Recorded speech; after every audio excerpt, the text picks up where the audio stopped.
Danas smo i ovdje i da operativno razgovaramo o pojedinim stvarima, kao što je eventualno nabavka mašinerije za proizvodnju tartan podloge, jer smo kao grad shvatili da u isto vreme mi plaćamo jako visoku cenu tih mekanih podloga za našu decu, a s druge strane imamo ovu gradsku, tako nazove, radionicu Šumadija Des, koja to može i jeftinije i povoljnije direktno da uradi za nas, ne bismo li ostavljali bespotrebno neki novac na tržištu u situaciji kada imamo ko to da nam radi. Inače, Šumadija Des je i nastala kao zaštitna radionica negde posle Drugog svjetskog rata, da bi 2019.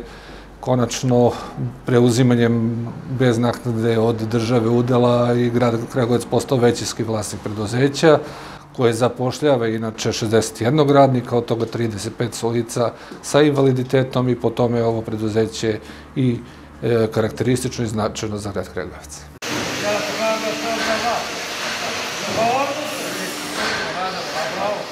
Možemo reći da razvojni put našeg preduzeća se uklapa u ubrzani razvojni put grada Kragujevca i ovo nije ulaganje u jednu propalu firmu.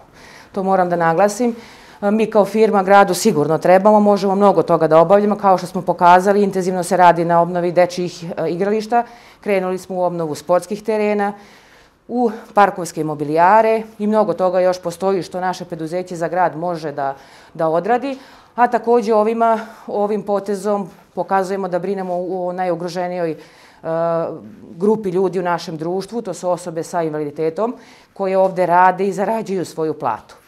Oni su osposobljeni da mogu da obavljaju poslovi, da na taj način daju svoj doprinos ovom društvu, a društvo da im se oduži na taj način što će obezbediti posao za njih, da oni mogu redovno da primaju plate i da žive kao i ostali